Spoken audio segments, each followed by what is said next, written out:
Welcome to today's Seattle Kraken Q&A. I'm Lauren Kirschman, the Kraken beat reporter for the Tacoma News Tribune. I'm joined by Seahawks beat reporter and hockey fan, Greg Bell. This is an exciting week for the NHL's newest expansion franchise. During Wednesday's expansion draft, the Kraken selected a player from every team in the league other than Las Vegas, and those players will form the foundation of Seattle's inaugural roster that will take the ice in October. The Kraken built a solid foundation mixed with veteran leadership and young talent. They left some bigger names on the table, passing on Montreal goalie Carey Price, for example, in order to save cap space. And they've already made a few moves since then. And right now, the Kraken have $30.7 million of cap space available to make a splash when free agency opens on July 28th. But before that, the Kraken will make their choices in the entry draft tonight and tomorrow to build up for what's coming in the future. So needless to say, there's a lot to talk about, and you've been sending in questions about the expansion draft, and you can send in more now. So we can talk about the expansion draft, the entry draft, the upcoming season, whatever else you want to know about the Kraken. So let's get started. Well, Lauren, it's finally here, right?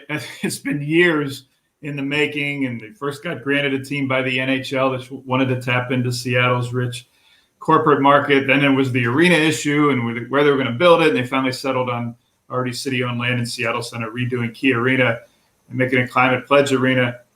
And now it feels finally real. They have players. They actually have a uniform. They have a jersey that they unveiled Wednesday at the expansion draft that players were wearing. So now it finally, for fans, something they can wrap around. I mean, they now have a franchise goaltender that they picked the other night in Drieger from Florida.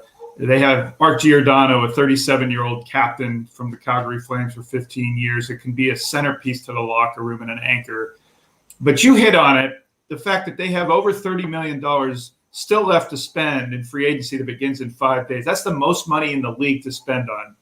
That's the key to what came out to me, the expansion draft. I know a lot of people wanted Carey Price, and they wanted a bunch of other big names and big salaries, but there's a reason why those players were available in the expansion draft. Teams are dumping salaries and older players who have injuries in hopes that perhaps a team like that's Seattle will take those contracts off their hands. So Seattle was smart in that they didn't just build for this year in the expansion draft. They built for 5 years from now with players who are 15 games and fewer in their NHL experience who cost less. And they came in just above the minimum that they had to pay for the expansion draft. There's NHL rules on how much. You can't just stock your team with kids. So they had to get the Giordanos and the Driegers to get above a threshold that the NHL set for salary cap. But they left themselves with the most money in the league to go out and buy if they want to, on top of having the second overall pick in tonight's regular draft. So I know a lot of fans were a little frustrated, or more than a little, that they didn't get Carey Price coming off his Stanley Cup run like Vegas got Marc-Andre Fleury a couple of years ago from Pittsburgh in its expansion draft. But we'll talk about how this expansion draft was different than Vegas was set up for success in its first year 4 years ago. There's a lot to talk about here because, as you said, they are just starting, and the slate is completely blank, which is really unusual in professional sports. Yeah, I mean, like you mentioned, they really struck, I felt, a pretty solid balance in their picks in the expansion draft. Like you said, they got the experienced guys that they needed to kind of build that veteran presence and have guys in the locker room and guys with experience on the ice. But they also got some really exciting young prospects that they can kind of build on and keep for the future. And I think that was the key. And that was the biggest thing that came out of the expansion draft for me.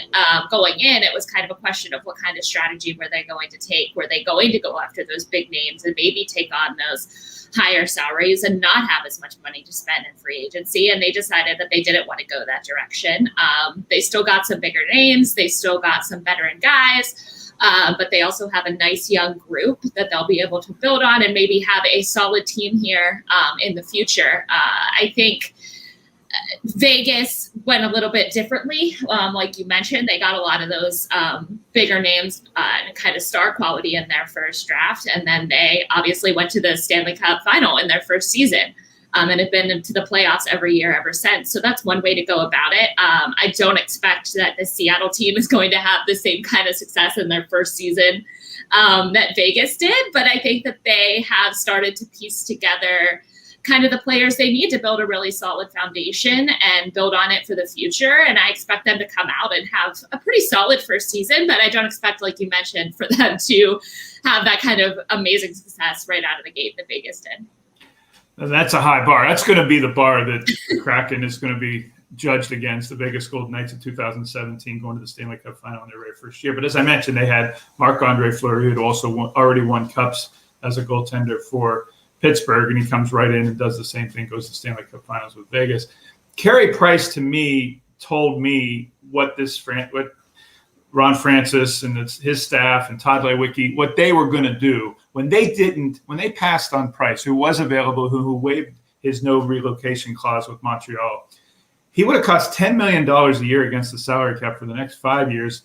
There's whispers in Montreal that he needs surgery, leg surgery for chronic injuries that have kept him from playing every night the last couple of years. We saw in the Stanley Cup playoffs with any goaltender, any hot goaltender, but with Carey Price carried them to the Stanley Cup finals.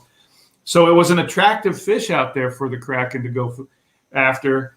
But the fact that when they didn't pick him, Lauren, that told me where this team was oriented. Not for 2021 to win a cup and then figure out their salary cap hell after that, but to build with the expansion draft. As they don't have a farm system, for instance. I mean, every team in the league, the other 31 teams, they have a farm system, right? They have an AHL affiliate. They have players they have drafted previously who have yet to play for them. Seattle has none of that. And so they needed to draft in thinking that way as well. And those are names that fans don't hear and don't know. So when they don't get Carey Price and they get 2 or 3 prospects, 5 or 6 prospects at the cost of Carey Price for 1 year, fans get a little turned off about the fact, well, they did get Carey Price.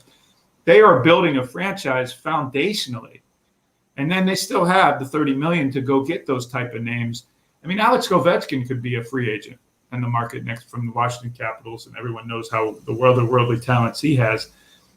To me, that's where Seattle won in the expansion draft, is to keep their flexibility to do what they want to do now in free agency, can make trades. And, oh, by the way, they have the 2nd overall pick tonight. My first question, Lauren, to you is, when you were watching the expansion draft, and what a hoo-ha that was down at Gasworks Park, right on the water on national television, what became obvious to you as the 30 picks were rattled off and they didn't take Price and they didn't take this guy and that guy that fans knew? Yeah, I mean, kind of the same thing that you mentioned, that they weren't going to kind of go after those bigger names and those splash guys, that they were going to kind of, like you said, take some veteran guys so they have that foundation and then build towards the future. Another thing that became obvious with the players that they didn't end up picking is this is starting to look like a defensive team, a scrappy team with the defenders that they got, with the defensemen that they got. A lot of veteran guys, a lot of versatile guys. And I really think that that's where the focus was there in the expansion draft. At least it seemed that way to me with the players that they selected. And then, like you said, they're going to have an opportunity to make a big splash in free agency. And I think that there's some names out there that might be the names that people were looking for out of the expansion draft. Those bigger names, those splash names that people are going to recognize, like, they aren't done yet. They've just started. And they have so much money to play with. So the roster you're looking at now, the names you're looking at now, yeah, those guys, a lot of those guys will be here. Some of them won't. And there's going to be more people that are coming in that are going to, I think, get this fan base a little bit more excited. So I think the most important thing to remember is that there's a lot to still happen. And this isn't even close to really being done yet. We got a question from the Olympian Facebook account. He wants to know, she wants to know, what players from Sweden would be a good pick. Patrick Forsberg, I don't think is available. What a good grinder pick. He says Daniel Torgerson, good size, good hands, would be a good foot in the third line, energy type of player, which you mentioned they've already gotten, and those type of players out of the expansion draft. Alexander Holtz is a right wing. He says a good power skater. Simon Edvinsson from Sweden. Yeah. He says he's got a Detroit influence. The question. But Zetterberg, it's going to be hard to find a Zetterberg in the draft tonight. 2nd overall pick. Pretty much the entire draft pool is available to Seattle. Lauren, where do you think they are going to go either position-wise or player-wise at number 2 tonight in the first round, and then the succeeding rounds on Saturday. Yeah, starting with the guys from Sweden, Simon Evison, like he mentioned, or she, is one that I think the Kraken have their eyes on. He's ranked second among European skaters, and just a 6'4", 198 pounds defenseman. I really think that he could be a star eventually coming out of Sweden. So I think that that's a guy definitely to keep an eye on. And then another one from Sweden is William Eklund. He's one of the top available forwards in the draft, and he's considered the top European skater by NHL Central Scouting Services. And he was the Rookie of the Year in the SHL last season. So I think those two guys out of Sweden are two to keep an eye on. Potentially tonight with the second pick. But I think the guy I think they're going to go with is a center out of Michigan, Matthew Beniers. He's been the guy that's been most commonly projected to go to the Kraken with the number 2 pick, 6'2", 175-pound center. And I just really think that that's the guy they're going to go with. There's a few guys, 3 guys from Michigan who are probably going to be among the top 10. And I think that that's the direction the Kraken are going to go. But there are those 2 guys from Sweden that I mentioned that I think could be intriguing, and the Kraken could definitely go that direction. That'll make the Olympian Facebook questioner happy. He says he has a Detroit influence. You interesting you say center. That is a criticism of after the 30 picks that the Kraken made, that they're really light at center and at forwards in general. You mentioned the back line they built with. They have a couple goaltenders led by Drieger. But centers don't just fall off trees in the NHL. They're hard to come by. There are also a lot of them were protected the other night. A lot of teams weren't giving up their top middle scorer in the expansion draft. Sidney Crosby was not available in the expansion draft. No. So it would make sense that you would now see this weekend they build the front. And they build at center, young, cheap, well, drafting out of college perhaps. That's a pick that would make sense. Just positionally, I expect them to go center, scorer, forward types here next on the second overall pick tonight again on Saturday. Lauren, so far dealing with the Kraken, a new job for you, and a new job for everybody, as a matter of fact. What have you noticed about how they're run? How they're led? Todd Leiwecke's a big name in this town, in this region. Used to be the CEO of the Seattle Seahawks. I've known him for 20 years. And Ron Francis, Victor Bonas came down from Vancouver to be the second in charge behind Todd Leiwecke, the David Bonderman and the ownership group. What have you noticed about how they're run, the coach they chose, in the direction they seem to be setting? Yeah, I mean, like you mentioned, new job for me. I covered the Huskies for about 3 years, so heading in a new direction. I do have some history covering a little bit of the NHL. Back in Pittsburgh, I covered the Penguins on and off, so I do have some little bit of background in the NHL. But I think the thing that stands out to me the most about the Kraken and the way that they're taking shape, and the way that they've really engage the community. And I think that that's so important, especially for a new team. I mean, you mentioned the expansion draft, and what a party and what a show that was down at Gasworks Park. And even with the name that they picked, that was a name that fans and everybody were talking about, and really just made people excited. And the way that they've unveiled everything and handled themselves, I just really think they've done a really good job kind of building up the excitement. And I think with the coach pick, it was about just experience and, like I said, building a kind of scrappy defensive team, which I think is what they've kind of set their sights on, at least here for that first season. So I think they've been consistent with what they've wanted to do, and kind of the team they've wanted to build, and also the atmosphere they've wanted to create. And I think they've done a really good job with that.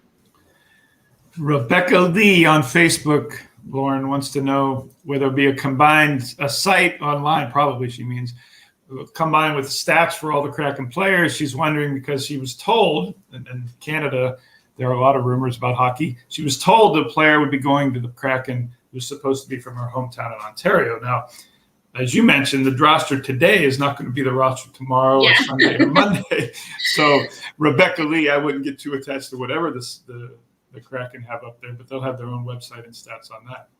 Yeah, like you said, all of that will be available on the Kraken's website. But I wouldn't get Too attached to pretty much anybody right now, so I would wait to see what that roster is going to look like in the future. Photos Posanoa of the Olympian Facebook again. Lauren, what do you think the Kraken can do to get more Portland fans involved with the Kraken? That's an interesting question. You get into the youth league and the junior team, the Portland Winterhawks, that are very popular down there. Same down here where I live in Portland, they were not happy that no exhibition games were scheduled by the Kraken in Portland. They were scheduled, of course, in Everett, in Kent, and in Spokane, a tour of Washington, because Climate Pledge Arena in Seattle won't be ready early enough, late September, early October, for the 3 preseason games the Kraken are hosting. So they're going to be in Everett, Kent, and Spokane, but not in Portland. He says they're missing a huge community down here. What do you think of the Kraken in Portland? Yeah, I mean, that's a good point. That they're obviously the closest NHL team to Portland. And if they continue with, I know that the exhibition games this year are mostly because the arena isn't done, but if that's a success and something that they might consider continuing with in the future, I think the biggest thing they could do to engage the community in Portland is to go down there and play one of their exhibition games. Whether or not that'll happen, whether they continue or try to do this again in the future when they do have the arena available is up in the air.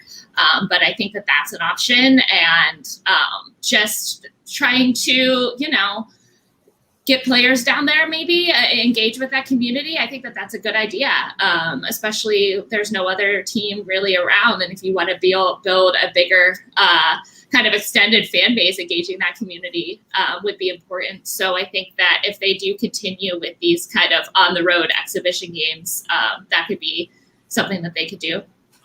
It's the reverse Sonics effect. Of course, the Sonics fans have had to lean on the Trailblazers down in Portland for the last decade or so after the heist to Oklahoma City of our NBA team.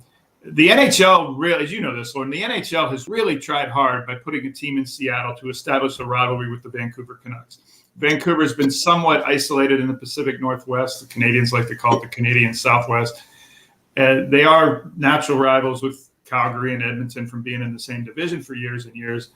But to have a team now 150 miles away, to underscore how much they want that rivalry between Seattle and Vancouver to get going, the Kraken's very first game in Climate Pledge Arena, including preseason, there won't be any preseason games. The first Kraken game of event, October 23rd, the home opener, is against Vancouver. And then on a Saturday night, the place will be hopping.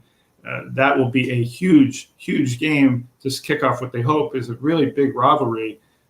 The question was about Portland, but the intent of having a team in Seattle geographically is to have in the same division, a backyard rival with the Vancouver Canucks. Yeah, absolutely. And that's something that I wrote about leading up to the season, is that's going to be the most natural rivalry for the Kraken, and I expect it to be a big rivalry. So the NHL knew what they were doing, scheduling that game as the home opener. It should be packed. It should be a lot of fun. So that's going to be definitely a back and forth to watch for. And that is October 23rd will be the home opener. And I see we have a question when the season starts. The Kraken will play their first game on the road against Vegas on October 12th.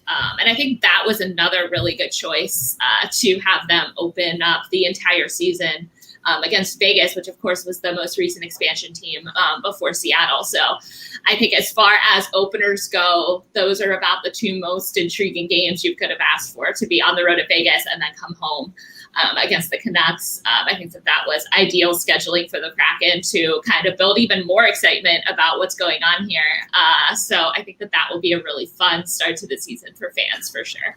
That's a 5-game road trip for Seattle to begin its franchise, and that's probably a hedge, obviously, against Climate Pledge Arena being done on time. So they put the Kraken on the road for the first 5 games. Again, the home opener is October 23rd at home against Vancouver, and then they'll play Vancouver and everybody else in their division often, multiple times. I think it's 6-8 times. If you have, for those that's new to the NHL, if you've never been to Vancouver for an NHL game, it is like a Seahawk game, but 40 nights a week. 40 nights a year, I should say. It is a festival. It is always sold out. The downtown area around the BC Place, now it's Rogers Place, it basically shuts down. It is quite an event. I was fortunate enough to cover the 2010 Winter Olympics and the hockey tournament throughout, from beginning to gold medal match with Sidney Crosby's golden goal inside that arena.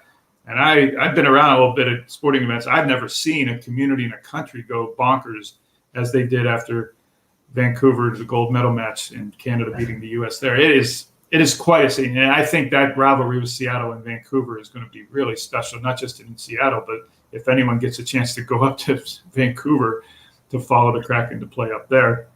Yeah. Tonight, Lauren, second overall pick, as I mentioned. Then they have the remaining rounds of the regular draft tomorrow.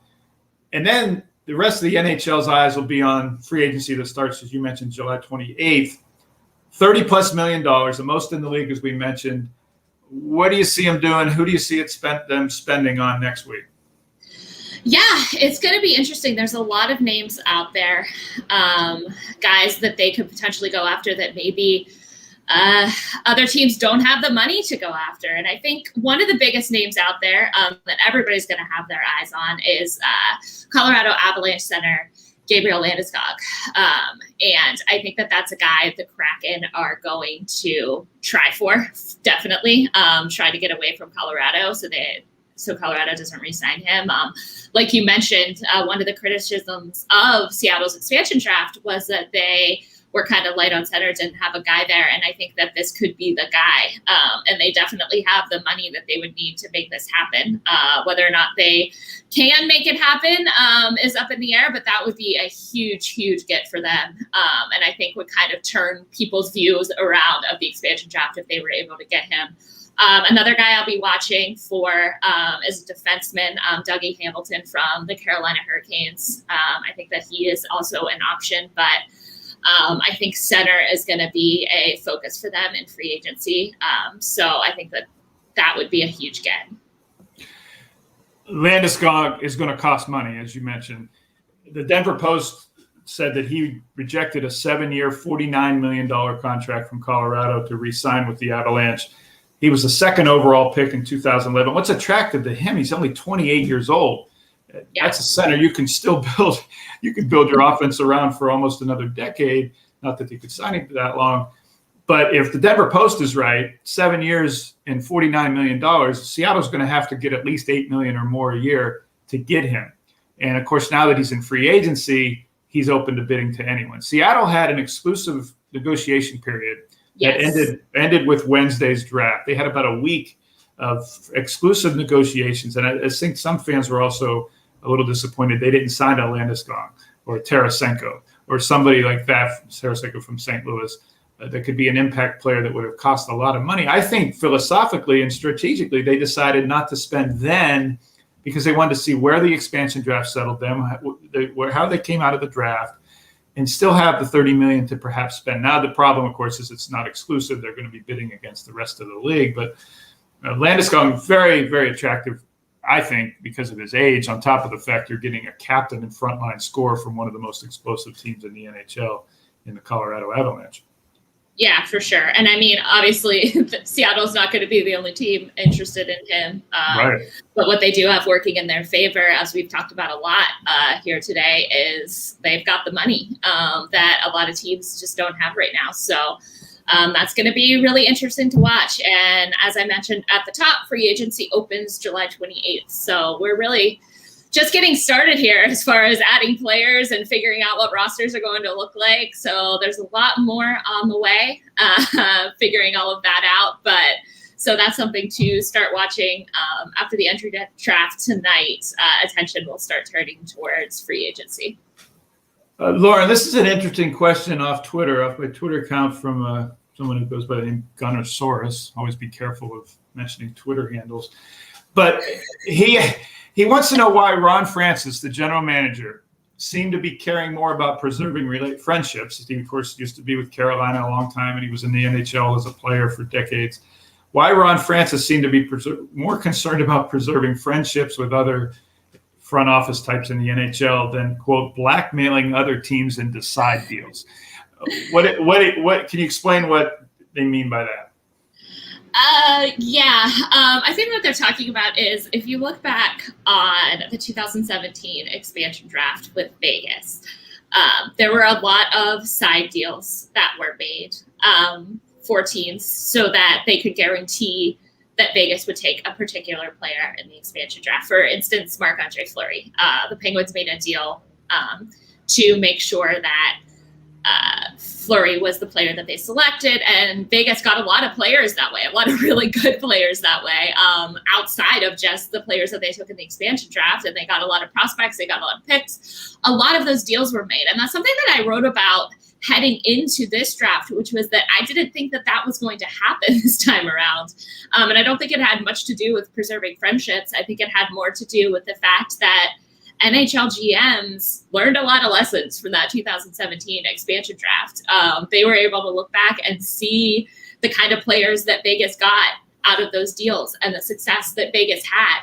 And I don't think that they were as willing to make those side deals this time around. I said that I expected teams to kind of deal more with each other, make deals with each other, instead of just pretty much solely dealing with the expansion team and giving them the opportunity to bring in all of these players and make all of these deals. And I think that that's what you saw happen. And Ron Francis even said after the draft that the side deals that teams maybe would have made in 2017 just weren't on the table this time around. So I think you just saw GMs learn a lot of lessons.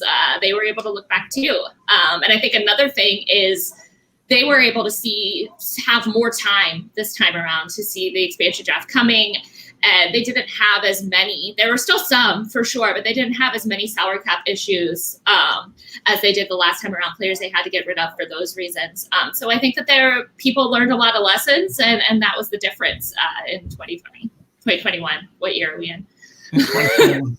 Yeah. Graham Byatt, Lauren, has an interesting question from Twitter. We heard Ron Francis the other night talk about the analytics. He's talked about from the last year about the analytics team that the Kraken have built and how cutting edge they are in scouting and on analytics and numbers and quantitative analysis. So Graham Byatt of Twitter wants to know, are the Kraken going to be run like a Moneyball team? Reference, of course, to Billy Beane and the A's and their embrace of analytics in the 1990s. Yeah, I don't know if it'll be quite to that level, but I think that they are definitely really focused on analytics. If you've heard them talk, they've talked a lot about kind of having a balance between a focus on analytics and looking at players that way, and also a focus on just what you can see with your eyes and how players are just as athletes and as people. And I think that they are looking to really strike a balance there when they're looking at players and looking at prospects. They're not looking at just analytics, but that's definitely going to be a huge part of what they do. And I think looking at the kind of prospects and the younger guys that they picked up in the expansion draft, that was how they kind of sorted through who they wanted and picked up some guys to build for the future. So I definitely think that that's playing a big role in the team that they're building. What are you most excited for covering this team, covering the NHL, Lauren? And in general, this is, as I said, it's a new frontier for Seattle sports, and the landscape seems right for it. And I mean, they have 13,500 season ticket holders. They have hundreds of thousands of people on the wait list. Season tickets sold out in 10 minutes when they went on sale. The place is going to be packed. It's going to be expensive. By the way, we should mention to the people who are not used to going to NHL games, they cost some bucks. It's hard to get into that place without $100 per ticket, and the parking issue around Seattle Center and the concessions. I remember, Lauren, when I'm a little older, I remember paying $8.50 to sit on the ice, on the glass in the corner at the old Civic Arena in Pittsburgh, Mario Lemieux's rookie year in the 80s. You couldn't even buy a hot dog for $8.50 at an NHL game right now. That aside, and it is a rich man's game in person. And if you're lucky enough to get in for less than $100, you consider yourself fortunate. This place is going to be jumping. This town is going to be jumping for it. What are you expecting, either at the beginning of the season as it goes through, when the Seahawks are playing, the Huskies are playing football at the same time? How do you expect this to go down October, November, December? Yeah, I think it's going to be really a lot of fun. You know, I've never been a part of a first season for a team covering an expansion franchise. It's really exciting just to be here for seeing all of the pieces come together, seeing the arena come together, seeing the roster come together, the coaches, seeing the excitement from fans. And I just think it makes me happy that they're going to be able to start the season and actually have fans in the arena and have it packed and really being able to enjoy the launch of this. I think that that's going to be probably the most fun part, is just the excitement that's going to be in the arena and surrounding this team. And especially with all the buildup, as you mentioned at the top, that there's been to creating this. I just think that there's a lot of people who are hockey fans and are really excited because of that. And then there's people who maybe haven't watched a lot of hockey before, but are ready to learn it and kind of rally around this team. And it's going to be really exciting just to see how Seattle embraces this and follows this. And I've covered, like I mentioned, hockey in the past. I was there through the Penguins' two most recent Stanley Cup runs, covering games. And when hockey arenas are really loud and into it, it's really just so exciting and fun to be a part of. So I'm looking forward to that. In person, the NHL game is amazing for the skill, the physical, athletic skill that players have. I mean, it's hard enough for me to stand up on skates, and these guys have been skating since they were 3-4 years old, a lot of them Canadian.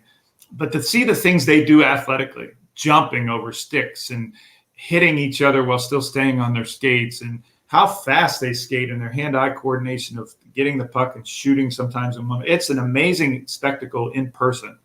Again, if you're fortunate enough to get into a game, it's an amazing experience. It's much, much different than on television.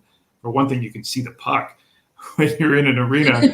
The playing surface is so much smaller than baseball and football. It's a little larger, of course, than a basketball floor. But when you're in an NHL arena, it feels intimate. Even a 20,000 seat up in Vancouver, even Madison Square Garden in New York, I've been in there thinking, wow, this feels close. And you could be in the third deck and still feel somewhat close to the ice because the players have gotten so big and fast, and the rink has remained the same size, relatively smaller. One other thing to consider about all this that I think people should in the Pacific Northwest should understand. This isn't just an NHL team that's coming in. They're almost done with, right up the street from where Lauren and I, we live in North Seattle, and a couple miles up the road at Northgate Center, they've turned the mall into what will be 3 sheets of ice for the Kraken Training Center, an $80 million complex that they built on private funds, part of the team deal. And they're going to open that up on game nights to fans to have watch parties of Kraken games on television and at the facility, at a bar, restaurant. But when they're not practicing, the Kraken are going to open those 3 sheets of ice for youth and adult rec leagues. And you're going to get what you have now in Seattle for AAU basketball and club baseball. You will get that in about 5 or 10 years. The seeds will have been planted. We'll start growing the roots of a grassroots youth league organization. There are pockets of it here in Seattle and in the Northwest, from the Everett and the Kent teams. But it's going to explode. The 8 and 10-year-old kids that are going to want to play hockey after watching the Kraken on television will now have 3 international quality rinks of sheets of ice, which I think is about 3 times more than they currently have inside Seattle City District. So that is, I think, an overlooked aspect to all of this. And yes, the team itself is the fanfare in the arena, but the grassroots, there is going to be an entire community that doesn't exist today, starting 3-4 years from now, of hockey families and hockey fans and kids and Saturday mornings games up in Northgate. And it's really going to be a phenomenon that I'm excited to watch and see. Yeah, for sure. I mean, like I mentioned, that when we were talking about my observations of this team, is just the organization isn't just focused on building their team. They've really focused on exciting the fan base and kind of growing youth hockey in the area and bringing not just the Seattle Kraken as a team, but hockey to the Pacific Northwest, and making sure that it's a sport that can really take root and grow here. So I think it's really great that they've made that a focus, and they're going to open things up. And I really do think, like you mentioned, that it's definitely going to grow the sport in the area for sure. All right, that'll do it for today's Kraken Q&A. Thank you for everyone who watched, who sent in a question. If we didn't get to yours or you think of another one, you can find me on Twitter at Lauren Kirschman, and all my Kraken coverage is available at thenewstribune.com. You can head there for live coverage of the entry draft tonight and tomorrow, and everything else you need to know about the run-up to Seattle's inaugural season. Thanks, everyone.